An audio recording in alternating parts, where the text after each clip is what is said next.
Hi guys, మన ప్రభాస్ గారు నటిస్తున్న కల్కి మూవీ నుంచి అయితే గ్లిమ్స్ అయితే రిలీజ్ చేశారు. ఈ గ్లిమ్స్లో అమితాబ్ బచ్చన్ గారు అశ్వత్థామగా అయితే కనిపించున్నారు. అసలు ఈ గ్లిమ్స్లో అసలు ఏం చెప్పారు అనేది ఈ వీడియోలో అయితే మనం డీటెయిల్గా మాట్లాడుకుందాం. సో కొత్తగా ఎవరైనా మన ఛానల్కి వచ్చినట్లయితే ఇప్పుడే మన ఛానల్ని సబ్స్క్రైబ్ చేసి ఈ వీడియోకి అయితే మాత్రం లైక్ చేయడం మాత్రం మర్చిపోకండి.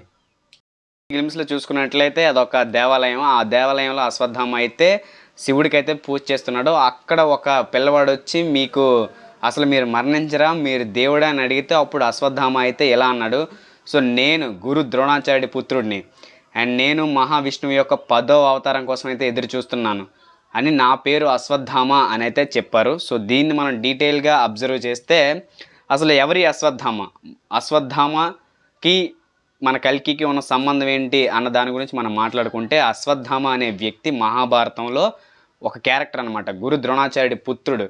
అంటే ద్రోణాచార్యుడు అంటే సో పాండవులకి కౌరవులకి విద్య నేర్పిన వ్యక్తి అండ్ మహాభారత యుద్ధంలో one of the great character అయింది.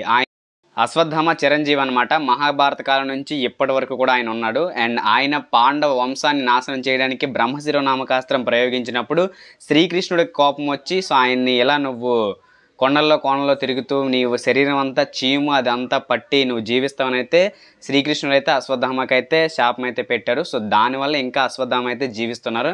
అండ్ అలాగే అశ్వత్థామతో పాటు కృపాచార్యుడు కూడా సో చిరంజీవి అనమాట. ఆయన కూడా ఇప్పటి వరకు జీవిస్తున్నాడు. ఆయన కూడా చిరంజీవే. కృపాచార్యుడు అశ్వత్థామకి మేనమామ అవుతారనమాట. సో ఈ అశ్వత్థామ ఇప్పటికీ మహారాష్ట్రలో ఎక్కడో అడవుల్లో సో రోజు శివాలయానికి వచ్చి పూజ చేస్తారని అప్పుడప్పుడు ఎక్కడో విన్నాను నేను. సో అదనమాట ఆయన స్టోరీ.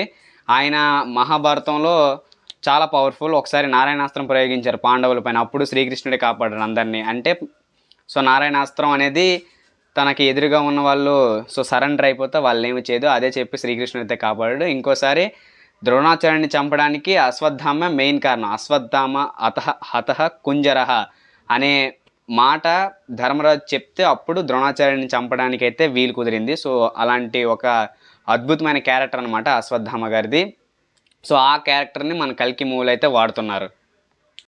ఈ గ్లిమ్స్లో అశ్వత్థామ చెప్పిన దాని ప్రకారం నేను శ్రీ మహావిష్ణువు యొక్క 10వ అవతారం కోసం అయితే ఎదురు చూస్తున్నాను, అంటే కల్కి కోసం ఎదురు చూస్తున్నాను అయితే చెప్పడం అయితే జరిగింది.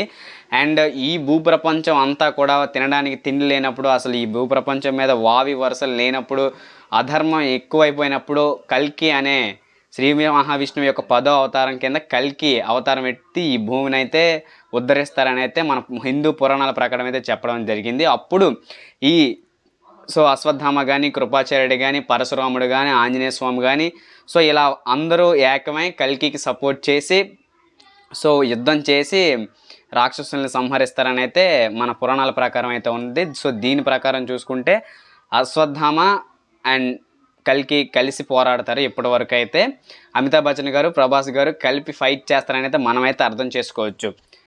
అశ్వత్థామ క్యారెక్టర్ అమితాబ్ బచ్చన్ గారు చేశారు. అండ్ అలాగే పరశురాముడు ఎవరి క్యారెక్టర్ అసలు ఏ హీరో చేస్తారనేది తెలీదు. అండ్ అలాగే కృపాచార్యుడు అండ్ ఆంజనేయ స్వామి ఇలా ఎవరెవరు ఏ క్యారెక్టర్స్ చేస్తారన్న విషయంపై మనకైతే ఇంకా క్లారిటీ లేదు. అండ్ నాగార్జున గారు మన హిందూ పురాణాలని ఎంత అద్భుతమైన చిత్రంగా తెరకెక్కిస్తారని నేనైతే అనుకోలేదు. సో ప్రభాస్ గారిని అండ్ అలాగే మిగిలిన హీరోస్ అందరినీ కూడా ఒక్క ఫ్రేమ్లో, అది మన హిందూ సూపర్ హీరోస్ అన్న మాట కూడా చాలా తక్కువ, వాళ్ళ వెంట్రుకతో సమానం ఉంటుంది సూపర్ హీరోస్ అంటే.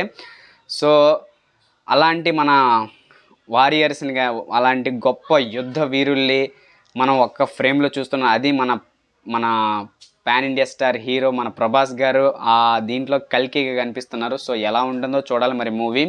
మీరు నిజంగా ఒక హిందూ అయితే కనుక కల్కి మూవీని అయితే తప్పకుండా చూడండి. అండ్ ఈ వీడియో కనుక మీకు నచ్చినట్లయితే ఇప్పుడే ఈ వీడియోకి లైక్ చేసి మన ఛానల్ని సబ్స్క్రైబ్ చేయడం మాత్రం మర్చిపోకండి. ఇలాంటి మోర్ వీడియోస్ కోసం మన ఛానల్ని ఫాలో అవుతూ ఉండండి. నేను మీకైతే ఒక మంచి అద్భుతమైన కంటెంట్ అయితే ఇస్తాను.